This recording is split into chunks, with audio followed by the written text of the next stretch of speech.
हाय दोस्तों, मैं हूं अमित शाह और मैं आ रहा हूं खूनी मंडे पर आप सब लोगों को एक हॉरर किस्सा सुनाने।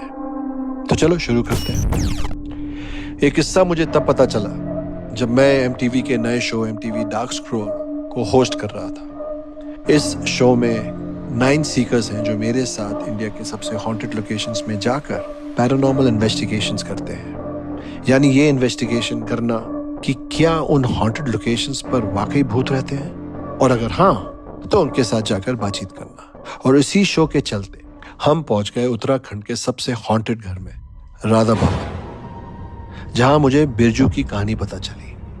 बिरजू दिल्ली का रहने वाला 21 साल का एक साधारण सा लड़का था।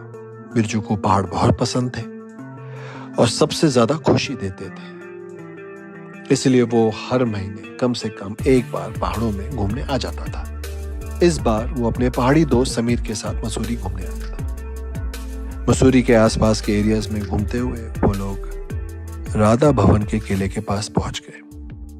बिरजू की नजर जैसे ही इस खंडर हुए किले पर पड़ी, वो बस वहीं रुककर उसे देखने लगा। बिरजू उस किले के अंदर जाने की जिद करने लगा, पर तभी उसके दोस्त समीर ने उसका हाथ पकड़ लिया। अब पहाड़ों में रहने वाला समीर राधा भवन के बारे में कुछ तो ऐसा जानता था जो बिरजू को नहीं पता था। समीर ने अपने घर वालों से राधा भवन के बारे में कुछ चीजें सुनी थी। सुना था कि राधा भवन कोई मामूली किला नहीं है, बल्कि एक भूतिया किला है। बिरजू इन सब चीजों में नहीं मानता था। उसका मानना था कि भूत प्रेत या पैरानॉर्मल जैसा कुछ होता ही नहीं। पर समीर बार बार उसे अंदर जाने से मना कर रहा था। अब इन्हीं बातों के बीच वहां से मसूरी के कुछ लोकल्स गुजर रहे थे। उन्होंने जब उन दो लड़कों को आपस में बहस करते हुए देखा तो उनके पास आ गए। जैसे ही उन लोकल्स को पता चला कि बिरजू राधा भवन के अंदर जाने की जिद कर रहा है, तो सभी के चेहरों का रंग उड़ गया। फिर उन्होंने बताया कि वहां की कहानी क्या है। उन्होंने बताया कि 1871 में बने इस राधा भवन की अपनी ही एक कहानी है। ऐसा माना जाता है कि कोलकाता के राजा जब मसूरी आए तो उन्हें यहाँ की वादियों से प्यार हो गया, और उन्होंने अपने इस प्यार की निशानी के लिए एक किला बनवाया और उसका नाम राधा भवन रख दिया। उस किले से उन्हें एक अलग सी अटैचमेंट हो गई, इतनी अटैचमेंट कि वो कभी मुड़कर कोलकाता वापस गए ही नहीं और उस किले में रहने लगे। राजा के मरने के कई सालों के बाद अफगानिस्तान का एक सुल्तान आमिर याकूब खान भी जब इस किले में पहुंचा तो उसे भी इस किले से मोहब्बत हो गई। पर इस किले पर ब्रिटिशर्स की भी नजर थी। ब्रिटिशर्स के बहुत कोशिश करने के बावजूद भी सुल्तान ने उस किले को नहीं छोड़ा और उसका अंजाम बुरा था। ब्रिटिशर्स ने सुल्तान को उसी किले की एक काल कोठरी में बंदी बनाकर रख दिया और उसी में सुल्तान की मौत भी हो गई। कहते हैं कि सुल्तान ने अपना शरीर तो छोड़ दिया, पर उनकी आत्मा उस किले को नहीं छोड़ पाई। सुल्तान के मरने के बाद राधा भवन में रह रहे ब्रिटिशर्स के साथ बहुत से पैरानॉर्मल इंसिडेंट्स होने लग गए और उन्हें डर कर वहां से भागना पड़ा। माना जाता है कि सुल्तान की आत्मा आज भी उस किले में रहती है और सुल्तान की आत्मा को उस किले में किसी भी और का होना बर्दाश्त नहीं है। कई लोग जो उस किले में गए हैं उनमें से बहुत लोग पागल हो गए और कुछ तो कभी किले से फिर कभी वापस ही नहीं लौटे। आज भी रात में उस किले से सुल्तान की दर्दनाक चीखने चिल्लाने की आवाजें आती हैं।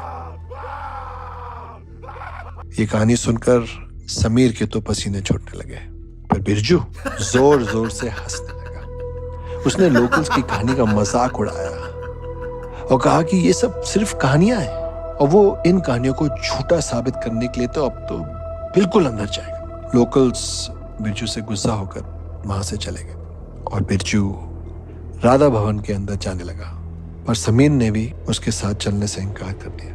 बिरजू उसे भी पीछे छोड़कर किले के अंदर जाने लगा। उस किले के अंदर जाते ही बिरजू की आंखें चमक उठी। पता नहीं उसे उस खंडर भरे किले में ऐसा क्या दिख रहा था कि वो बस अंदर ही जाते जा रहा था। कुछ देर घूमने के बाद बिरजू को अचानक से थोड़ी ठंड लगने लगी। क्योंकि वो एक हिल स्टेशन पर था तो उसे ये बात अजीब नहीं लग रही थी। धीरे धीरे सूरज भी ढलने लगा था और राधा भवन के अंदर अंधेरा छाने लगा था, पर बिरजू को उस किले से बाहर जाने का मन ही नहीं कर रहा था। बिरजू उस किले के अंदर खड़ा होकर उस कहानी वाले सुल्तान को आवाज देने लगा और उस सुल्तान पर हंसने लगा। लेकिन तभी अचानक से बिरजू को किसी के कदमों की आवाज सुनाई दी।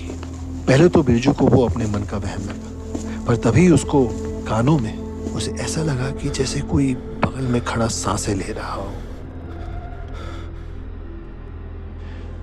बिरजू के पूरे शरीर में एक कपकपी उठ गई। उसके बगल में कोई नहीं था। तभी उसके पैरों को किसी ने पकड़ा और वो जमीन पर गिर गया।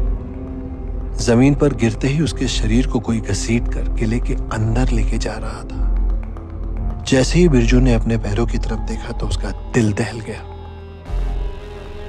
एक आदमी सुल्तान के कपड़ों में उसके पैरों को पकड़कर घसीट रहा था। बिरजू डर के मारे जोर जोर से चीखने चलाने लगा। तभी उस सुल्तान ने मुड़कर बिरजू को देखा और वो दृश्य बिरजू के दिमाग में हमेशा हमेशा के लिए छप गया था।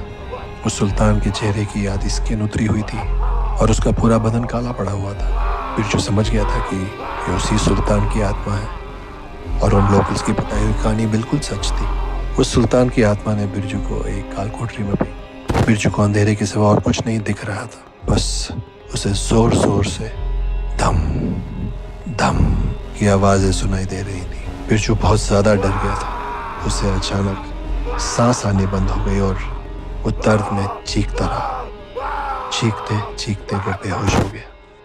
बिरजू की आंखें खुली तो वो अपनी गाड़ी के सीट पर लेटा हुआ था और समीर उसके पास ही बैठा हुआ था। समीर ने बताया कि बिरजू को अकेला छोड़कर वो चला तो गया, पर उसे उसकी चिंता होने लगी थी। सूरज ढलने के कुछ देर के बाद समीर बिरजू को ढूंढता हुआ उस किले में गया और उसे बिरजू किले के बाहर एक मैदान में बेहोश पड़ा मिला था। बिरजू ने समीर को गले लगाकर उसे सब कुछ बताया और वो उसके बाद कभी मसूरी नहीं आया। पर तब से बिरजू की मानसिक हालत खराब होती चली गई और वो पागल सा हो गया। और समीर को आज भी राधा भवन के बुरे सपने आते हैं। ये किस्सा सुनकर मैं और मेरा पूरा क्रू दंग रह गया। दोस्तों, बिरजू ने उस किले में रह रही एंटिटीज का मजाक उड़ाया और उसका अंजाम आपके सामने है। MTV डार्क स्क्रॉल के अगले एपिसोड में हमारे सीकर्स भी इसी राधा भवन में इन्वेस्टिगेट करने गए हैं। अगर आप देखना चाहते हैं कि उनका एक्सपीरियंस कैसा था तो देखिए MTV dark scroll every Friday, Saturday, Sunday at 7 PM only on Jio Cinema. Show की लिंक पिन कमेंट में है। और अगर आपको ये वीडियो अच्छी लगी तो हमारा चैनल खूनी मंडे सब्सक्राइब करना बिल्कुल मत भूलना।